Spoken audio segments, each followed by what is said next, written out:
ರಸ್ತೆಗಳಿರುವುದು ಜನಸಂಚಾರಕ್ಕೆ, ನಮಾಜ್ ಮಾಡುವುದಕ್ಕಲ್ಲ. ಜಾಗ ಇಲ್ಲ ಎಂದಾದರೆ ಹೆರಬೇಡಿ, ಖಡಕ್ ಎಚ್ಚರಿಕೆ ನೀಡಿದ ಯೋಗಿ.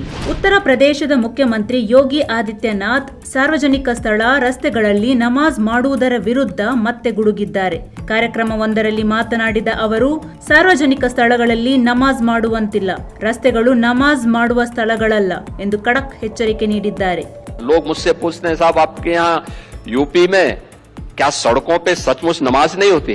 मैं कहता हूं कतई नहीं होती है, आप जाके देख लो, नहीं होती है। अरे सड़कें चलने के लिए है या कोई भी व्यक्ति आकर के चौराहे पे आके तमाशा बना देगा? क्या अधिकार है उसको सड़क रोकने का? आवागमन बाधित करने का कौन सा अधिकार है? जहां उसका स्थल होगा वहां जाके करे. ಮುಂದುವರೆದು ಮಾತನಾಡಿದ ಅವರು, ಕೆಲವರು ನಮ್ಮ ಸಂಖ್ಯೆ ದೊಡ್ಡದಿದೆ ಎಂದು ಹೇಳುತ್ತಾರೆ, ಅವರಿಗೆ ತಮ್ಮ ಸಂಸ್ಥೆಗಳಲ್ಲಿ ಶಿಫ್ಟ್ ವಾಯ್ಸ್ನಲ್ಲಿ ನಮಾಜ್ ಮಾಡಿ ಎಂದು ಉತ್ತರಿಸಿದ್ದೇನೆ. ಮನೆಯಲ್ಲಿ ನಮಾಜ್ ನಿರ್ವಹಿಸಲು ಸ್ಥಳವಿಲ್ಲದಿದ್ದರೆ ಅದಕ್ಕೆ ಅನುಗುಣವಾಗಿ ತಮ್ಮ ಜನಸಂಖ್ಯೆ ನಿಯಂತ್ರಿಸಬೇಕು. ಅನಗತ್ಯವಾಗಿ ರಸ್ತೆ ತಡೆ ಮಾಡುವುದು, ತೊಂದರೆ ಉಂಟು ಮಾಡುವುದು ಸರಿಯಲ್ಲ. ನಮಾಜ್ ಮಾಡುವುದಕ್ಕೆ ನಮ್ಮ ಅಭ್ಯಂತರವಿಲ್ಲ, ಆದರೆ ಅದು ರಸ್ತೆಗಳಲ್ಲಿ ನಡೆಯಬಾರದು ಎಂದು ನೇರ ಎಚ್ಚರಿಕೆ ನೀಡಿದ್ದಾರೆ. लोगों ने मुझसे कहा साहब कैसे होगा, हमारी संख्या ज्यादा है. हमने कहा शिफ्ट में कर लो, तुम्हारे घर में रहने की जगह नहीं है तो भाई संख्या नियंत्रित कर लो, और नहीं है सामर्थ्य क्यों बेकार आगे संख्या बढ़ाई जा रहे हैं.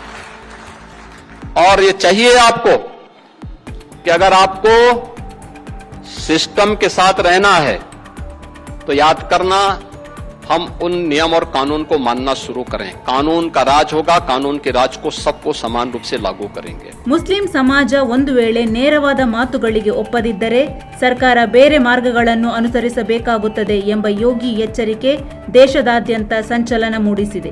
ಯೋಗಿ ಆದಿತ್ಯನಾಥ್ ಈ ಹಿಂದೆಯೂ ಇಂತಹ ಕಠಿಣ ನಿಲುವುಗಳನ್ನೇ ತಳೆದಿದ್ದರು. ಇತ್ತೀಚೆಗೆ ನಡೆದ ಪಶ್ಚಿಮ ಬಂಗಾಳ ವಿಧಾನಸಭೆ ಚುನಾವಣೆಯ ಸಂದರ್ಭದಲ್ಲೂ ನಮಾಜ್ ವಿಷಯವನ್ನು ಪ್ರಸ್ತಾಪಿಸಿ ರಸ್ತೆಗಳಲ್ಲಿ ನಮಾಜ್ ಮಾಡಲು ಮುಕ್ತ ಅವಕಾಶ ನೀಡುತ್ತಿರುವ ಮಮತಾ ಸರ್ಕಾರದ ವಿರುದ್ಧ ತೀವ್ರ ವಾಗ್ದಾಳಿ ನಡೆಸಿದ್ದರು.